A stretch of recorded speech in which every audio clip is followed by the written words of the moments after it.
माजी आमदार निर्मला गावित यांना एका चारचाकीने जोरदार धडक दिली आणि या धडकेनंतर काही फूट अंतरापर्यंत निर्मला गावित या पुढे ढकलल्या गेल्या, फेकल्या गेल्या आणि आता त्यांच्यावर एका खासगी रुग्णालयामध्ये उपचार सुरू आहेत। आपण बघतोय की गंभीर अशी दुखापत त्यांच्या चेहऱ्याला, हाताला, पायाला झालेली आहे। सध्या खासगी रुग्णालयामध्ये उपचार घेतात। ताई, नेमकं काय घडलं? आता प्रकृती कशी आहे? नाही, प्रकृती आता माझी चांगली आहे।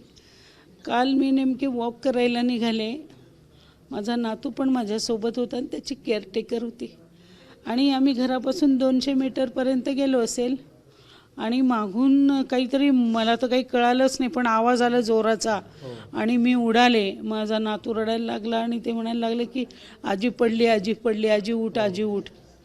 परंतु तेवढे 2 मिनटं मला काही सुचलं नाही।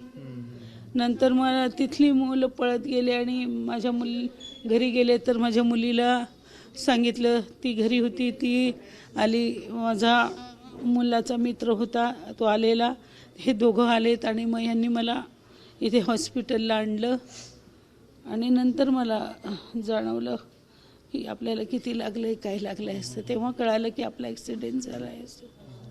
मी मागून कारने एवढ्या जोरात डॅश मारले असं। पण आपण बघत आहात म्हणजे एवढा मोठ्या ती, मला वाटतं व्हिडिओ बघितली असेल तुम्ही, त्या व्हिडिओमध्ये जर बघितलं तर केवढं मोठ्या जोराने आणि डॅश मारले, परंतु परमेश्वराची कृपा, जनतेचा मला आशीर्वाद आणि आमच्या त्र्यंबकराजांची कृपा, याच्यामुळे मी आज म्हणजे फ्रॅक्चर नाही परंतु जखमा आहेत, पण ते भरले जातील।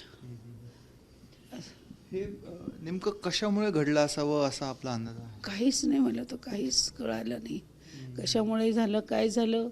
अर्थात जर कॉलनी रस्ते आहेत, त्या कॉलनी रस्त्यामध्ये जर इतक्या जोराने गाडी चालवत असतील लोक आणि चालणाऱ्या लोकांचं कधी कदरच करत नसतील, तर मला असं वाटतं हे कुठेतरी माणुसकीला धरून नाही, असं मला वाटतं की आपण जेव्हा चालवतो गाडी तर आपण पण समोरच्यांची काळजी घेतली पाहिजे। आणि बघा, त्याने मला डॅश मारून ती गाडीवाला निघून गेला आणि पोलीस यंत्रणा तपास करते, परंतु अजून काही तपासच नाही लागला। मला वाटतं 24 तास झाले आता या घटनेला, पण अजून तर काही, कारण CC फुटेज पण त्यांना दिलेत, गाडी पण आहे, पण काही कळेना की कसं हे होतंय काय। नातू होता सोबत तुमच्या? हो ना, परमेश्वराचे खूप मोठे आशीर्वाद की माझा नातू बरं झालं, माझ्यापासून थोडा लांब होता, अदरवाईज तो 2च वर्षाचा माझा नातू होता।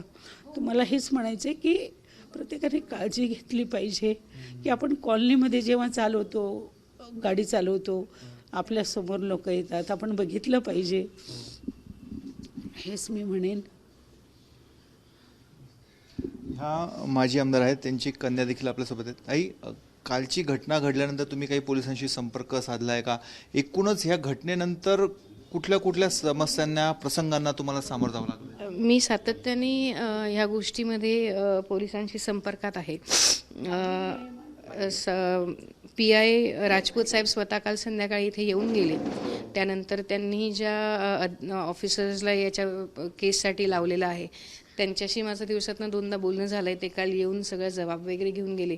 आज त्यांनी पंचनामाही केला आहे। जागेवरती माझ्या मिस्टरांनी 3-4 घराचे त्यांना CCTV फुटेजही दिलेत। साधारण 1-2-2:30 वाजेपर्यंत हे सगळं सकाळपासून चालू होतं। 11 वाजेपासून 2:30-3 वाजेपर्यंत सगळे फुटेजेस वगैरे त्यांना दिले गेलेले आहेत। तरीही अजून त्यांच्याकडे जर हे नाही, ते शोधू शकलेत की कोण ह्याचा गुन्हेगार आहे आणि कोणाच्या नावाने ती गाडी रजिस्टर्ड आहे। तर खरं तर आज आपण यांची न्यूज ही घेतो आहे कारण ह्या एक राजकीय पदावरती होत्या, या राजकारणात आहे, म्हणून जर ही परिस्थिती आज आपण पॉलिटिशियन्सची बघत असू तर मग सामान्य माणसांनी जायचं कुठं आणि सामान्य माणसांनी न्याय मागायचा कोणाकडे? म्हणजे आज आम्ही अद्भुत झालो की आम्ही न्याय कोणाकडनं मागणार? मोठा प्रसंग म्हणजे तुम्ही अश्रू अनावर होत आहेत? हो, नक्कीच, कारण ज्या पद्धतीने ती व्हिडिओ आहे तर आमच्या सगळ्यांसाठी खूप मोठी घटना घडलेली आहे आणि आम्ही आत्तापर्यंत आमच्या घरात जे माझ्या भावाचं निधन झाले त्याच्यातनं सावरलो नाही आहे आणि अशा पद्धतीचं काही होत असेल तर ते आमच्यासाठी खूपच जास्त धक्कादायक आहे। पोलिसांशी बोलणं होतं, काय वाटतं तुम्हाला नेमकी ही घटना घडली, हा अपघात आहे की आणखी काही तुम्हाला सांगू शकतो? काहीच सांगू शकत नाही. म्हणजे मला नव्हतं वाटलं की पोलीस एवढा डिले करतील.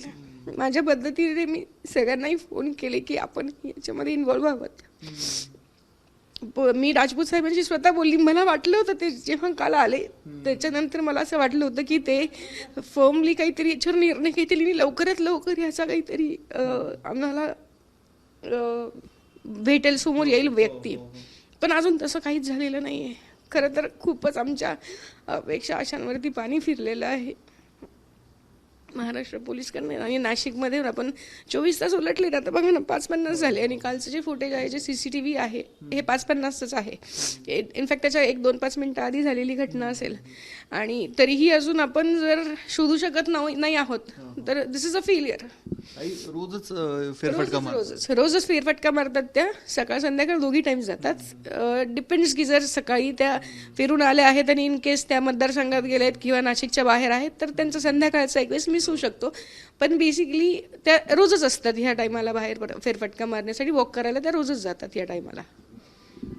या आहेत निर्मला गावित आणि या त्यांच्या कन्या आहेत. अश्रू अनावर होत आहेत. स्वतःला त्यांना धीर देण्याचा देखील प्रयत्न करतायत, परंतु 24 तास या घटनेला उलटून गेलेले आहे. नाशिक जिल्हा कायद्याचा बालेकिल्ला असा बिरुद हा पोलिसांकडनं मिरवला जात आहे, अशा घोषणा दिल्या जात आहे. मात्र माजी आमदाराचा अपघात झालेला आहे, त्या गंभीररित्या जखमी आहेत, परंतु ज्याने धडक दिलेली आहे तो अद्यापही मोकाट आहे.